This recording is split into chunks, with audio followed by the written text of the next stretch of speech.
Toro recycler. Guaranteed to start. Let's find out.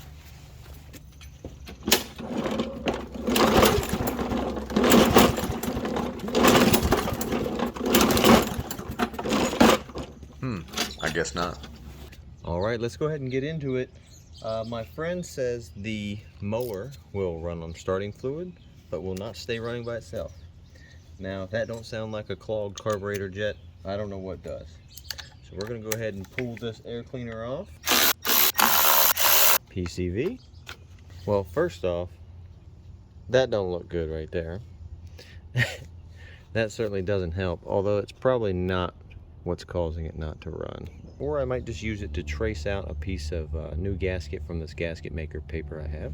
One important thing to keep in mind with push mowers is they don't cost very much, so the repairs can't really be that expensive, or else it's really not worth fixing them. So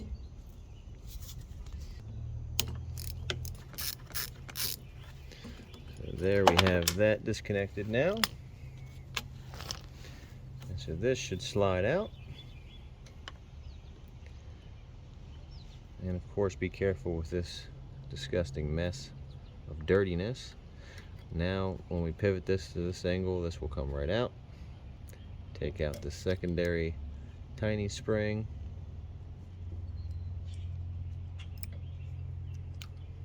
And now the carb's out. So let's open it up and see what it looks like. Put the screwdriver through the mounting hole, which will give me leverage.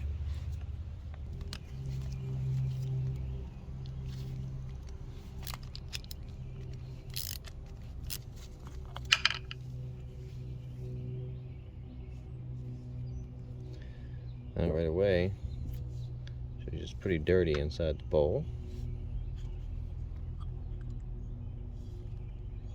Oh, that's actually really not that bad.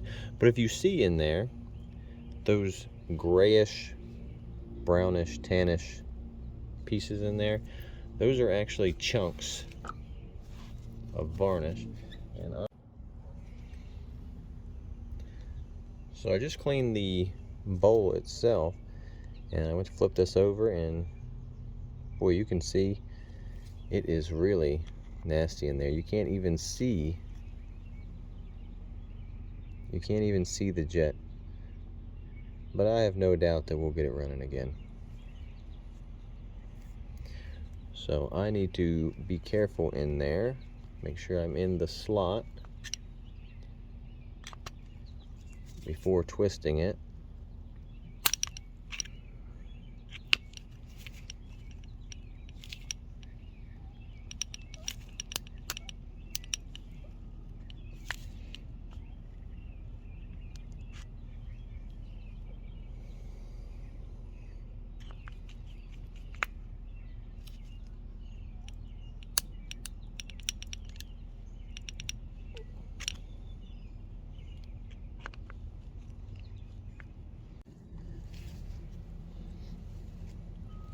Alright, so this does happen on occasion. There is so much gunk and buildup and corrosion that it is impossible to get the jet out. So this jet, as you can see, instead of turning and coming out and walking up those rusty threads, the teeth where the actual slot screwdriver fits is broken off. So you may be thinking all is lost. So if you took this to a shop, 100% right now you're going to have a replacement carburetor. In fact, they probably wouldn't have even tried to clean the jet in the first place. But all this jet does is let a small amount of fuel get sucked through that little hole right there, which is no hole because it's so gunked up. So I'm going to find the appropriately sized drill bit. I'm going to drill that out, and it will work just fine because the rest of the tube, the pickup tube, is actually nice and wide, so that usually doesn't get clogged up.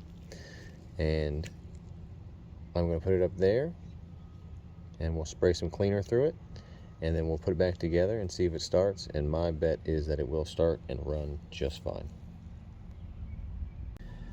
I'd be willing to bet you this mower is really good on fuel because the carb jet is all the way down to a 74, and that is pretty small. A lot of these push mowers have 72s or 73s. So I'm getting it nice and clear, and doesn't really pick up on camera, but it is now a hole in there like it's supposed to be. I'll put some spray in there, and you can see the spray drips out. Alright, I ran my 74 down in there as far as it would go, got it nice and cleaned out. I also, from this side, bent a little piece of wire and went into the top of the pickup tube. That's pretty wide up there and usually doesn't get clogged, but I did that just to brush loose anything in there, and then I sprayed it real good from the bottom with some brake clean to flush that out. So that should take care of it. We'll put it back together, and it should start up on the first pull. The alternative to what I just did is, of course, replacing the carburetor in order to get that jet out, but I really don't think it's going to be necessary. I think it'll start right up. As always, if the video helped you out, hit the like button and comment down below. That helps other people find the video.